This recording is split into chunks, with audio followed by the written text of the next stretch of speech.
Dans la vidéo d'aujourd'hui, je vais vous parler de mon parcours du BTS diététique avec le CNED. Restez bien jusqu'à la fin, je vous donnerai une astuce imparable pour être sûr d'avoir vraiment tout vu pendant le programme et d'aller à l'essentiel à connaître pour l'examen du BTS. Hola chiquitas, bienvenue sur ma chaîne de conseils vers une meilleure alimentation. Mais aujourd'hui, on ne va pas parler d'alimentation, je vais vous parler aujourd'hui de mes études avec le CNED. Restez bien jusqu'à la fin de la vidéo et je vous donnerai mes astuces pour être sûr de connaître ce qu'il faut lors du passage aux examens. Alors, mon parcours avec le CNED, j'ai commencé de m'inscrire en octobre 2020. Oui, en octobre, c'était un peu tard, mais c'était encore dans les délais pour pouvoir s'inscrire pour faire la première année de BTS diététique. Parce que, je vous le rappelle, le BTS diététique se fait sur 2 ans d'études. Les inscriptions sont possibles sur le site du CNED dès juillet pour s'inscrire en première ou en deuxième année. Mais moi, j'ai décidé un peu tard que je voulais rentrer dans ce cursus, donc au mois d'octobre. Donc, je suis allée sur le site du CNED, j'ai fait mon inscription. Mes études étant assez lointaines, j'ai décidé de refaire une mise à niveau pour attaquer l'année avec les bases qu'il fallait, notamment en physique et en chimie. Du coup, pendant que l'inscription était prise en compte, j'ai fait ma remise à niveau qui m'a duré 1 semaine environ, l'inscription aussi à peu près. Et voilà, du coup, après la remise à niveau, j'ai pu attaquer directement les cours du CNED. Alors, comment se passent les cours avec le CNED? En fait, ils envoient des cours, tous les cours de première année, sur leur plateforme dédiée aux inscrits du CNED. Et puis, on peut suivre chapitre par chapitre, section par section, tous les cours.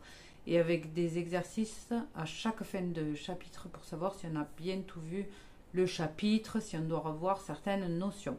Le CNED met à disposition un planning, un exemple de planning d'études pour chaque année d'études. Donc, il est très fiable et je vous conseille de vous y fier si vous vous engagez avec le CNED parce que vraiment, ça permet une progression logique dans les cours à disposition.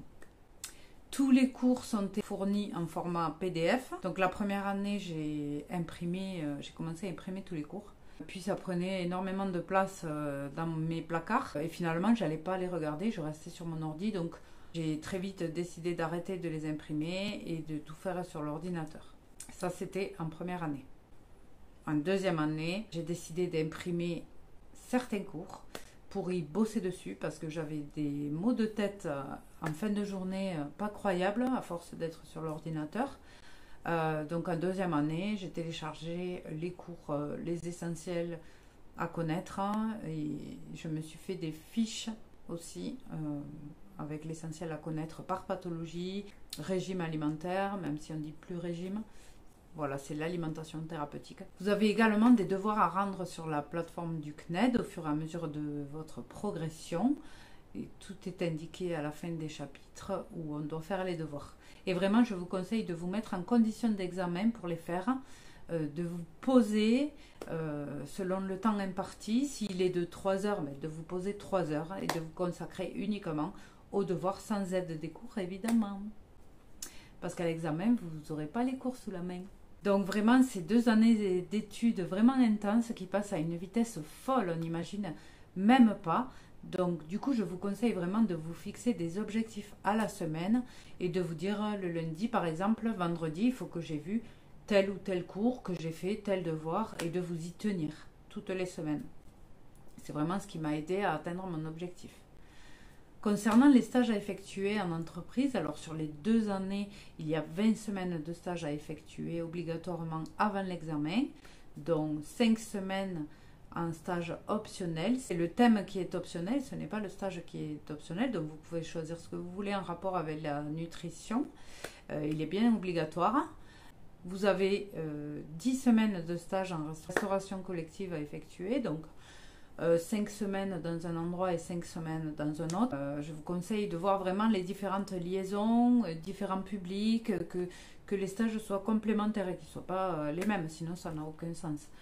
Moi, par exemple, j'ai fait 5 semaines de stage dans une grande cuisine centrale en liaison froide et 5 semaines de stage en restauration scolaire dans un collège-lycée. Donc vraiment, c'était complémentaire. Il y a également le stage en milieu thérapeutique, c'est-à-dire que là, il vous faut être sur une clinique ou dans un hôpital ou une structure de soins. Mais dans tous les cas, il vous faudra étudier 3 cas patients et les transposer dans votre mémoire pour l'examen. Ça fera partie d'un chapitre entier sur les cas thérapeutiques. Pour ce qui est du mémoire, je vous conseille de l'attaquer dès que vous avez terminé votre premier stage. C'est-à-dire que quand vous rentrez de stage, les 2-3 jours qui suivent, vous vous mettez à écrire les parties du stage concerné. Et il faut que ce soit bouclé avant le prochain stage. Il faut vraiment étaler l'écriture du mémoire sur les 2 ans pour ne pas avoir à le faire au dernier moment. Parce que bien souvent, au dernier moment, on ne se rappelle plus ce qu'on a fait 2 ans auparavant ou 1 an et demi auparavant. On oublie des parties. Pour ce qui est des suivis des profs au CNED, alors il faut savoir qu'on a accès à une messagerie, une messagerie email. On peut écrire aux profs quand on a un souci. Ils sont assez réactifs et ils répondent généralement dans les 48 heures la plupart du temps, sauf vacances ou week-end ou que sais-je. Mais ils sont quand même très réactifs et on peut compter sur eux si on a des questions. Il n'y a pas de souci. Il y a aussi par le biais du CNED des classes virtuelles, c'est-à-dire qu'il va y avoir des thèmes abordés par les profs eux-mêmes dans une classe virtuelle où on est plusieurs élèves. Donc je conseille vraiment d'avoir vu le cours avant de regarder la classe virtuelle parce que c'est plutôt un résumé des cours et même ça serait plutôt l'essentiel à connaître dans le cours en question. En tout cas, ces classes virtuelles aident bien à retenir l'essentiel et je vous conseille d'y assister ou même de regarder les replays qui restent disponibles pendant les 2 années d'études. On peut y retourner des mois après pour les re-regarder. Vraiment, c'est génial, ça aide beaucoup. Alors, l'examen, c'est là qu'on rentre vraiment dans le dur et ça dure du mois d'avril pour la première épreuve d'anglais parce qu'il y a 2 épreuves d'anglais. Il y a la compréhension orale où il y a une vidéo qui passe. On est plusieurs dans la salle et on doit retranscrire en français les points importants de la vidéo. Alors, pas de pression là-dessus, il ne faut pas faire une rédaction de 15 pages. C'est juste les grandes lignes et ce qui ressort de la vidéo. Donc, je dirais qu'en 10-15 lignes, c'est largement suffisant. Puis, il y a l'épreuve orale d'anglais. Alors, moi, je suis passée le même jour, mais certaines personnes, c'était le lendemain. Puis après, c'était l'épreuve de cuisine. Moi, 1 mois après environ. Je l'ai fait à 3 heures de route. Allez, hein, sinon, c'est pas drôle. Donc 3 heures aller, 3 heures en retour. Et là, il y a des recettes à effectuer en temps réel. Donc moi, j'ai eu une cuisse de poulet avec un écrasé de pommes de terre en texture modifiée. Puis j'ai eu un dessert, c'était un gâteau de Savoie fourré au fromage blanc et aux abricots. Donc moi, ça s'est super bien passé. Les 3 heures ont défilé à une vitesse folle, mais ça va. Puis après, fin juin, il y a les épreuves écrites à passer, donc biochimie, physiologie, alimentation, nutrition, études de cas, toutes les épreuves écrites en fait. Et là, c'est par demi-journée à chaque fois, donc une journée, une épreuve.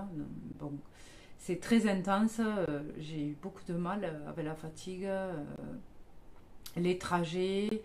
Et ça tombe au milieu de semaine pour la première épreuve, mais heureusement parce que au moins on a le week-end pour se reposer, pour rattaquer le lundi et mardi les dernières épreuves. Le mardi, la dernière épreuve, les épreuves écrites sont toutes terminées.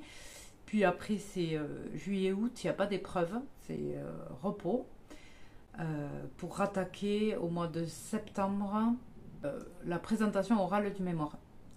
Alors là, c'est grosse pression aussi, parce que c'est quand même le mémoire, on le prépare pendant nos 2 années d'études. Et il faut savoir que pendant la soutenance orale du mémoire, ils peuvent nous poser des questions après sur les 2 années d'études. Faut connaître les cours sur le bout des doigts, il n'y a pas de secret. Enfin, pour moi, ça s'est bien passé. Encore une fois, j'étais assez contente de ma prestation. Et voilà, puis après l'épreuve du mémoire, il n'y a plus qu'à attendre les résultats. Donc ça dépend vraiment de chaque académie. Et même moi, mon académie, un jour j'ai vu les dates seront disponibles le 29 septembre. À un autre endroit, j'ai trouvé le 30 septembre. Bon, un jour près, mais quand on attend des résultats comme ça, on est au bout de notre vie. Donc finalement, j'ai eu une réponse par email pour me connecter, pour voir mes résultats. Alors, on en vient au conseil imparable sur ce BTS. Alors, si vraiment j'en ai à vous en donner qu'un, ça serait vraiment de trier les informations parce qu'il y en a énormément à connaître. Et pour ça, je vous dirais d'aller télécharger le référentiel du BTS diététique où il y a chaque cours mentionné et ce qu'il faut connaître par rapport à ce cours-là ou cette matière, quoi, du moins. Donc, par exemple, en physiopathologie, il y a les pathologies à connaître. Si c'est pas indiqué, c'est que la pathologie n'est pas à connaître. Donc, moi, ce que je faisais pour chaque cours que je recevais, j'allais directement voir dans le référentiel ce qu'il y avait à savoir, à connaître absolument. Et tout le reste, j'ai fait l'impasse. C'est-à-dire que tout le reste qui n'est pas indiqué, ce n'est pas obligatoirement à connaître pour l'examen du BTS diététique. En fait, ils peuvent pas vous demander autre chose que ce qui est écrit sur le référentiel. Donc ce référentiel est disponible sur internet, il est visible et téléchargeable par n'importe qui. Donc je vous mets le lien dans la description pour que vous puissiez aller le télécharger directement. Après, je voulais vous dire que franchement, si vous êtes passionné, si vous rêvez d'être diététicienne ou diététicien comme moi j'en rêvais, et ben, foncez et ne vous posez pas de questions. Il faut tracer les 2 années, moi je les ai vécues en apnée, mais voilà, c'est vraiment passionnant quand on est passionné, évidemment. Et voilà, j'espère que cette vidéo vous aura aidé. Si ça vous a aidé, n'hésitez pas à laisser un petit j'aime pour m'encourager et pour que voilà, ça m'encourage et ça me dit bon ben je continue, je vais en faire d'autres pour les aider. Et voilà, je vous dis à très bientôt pour des nouvelles vidéos.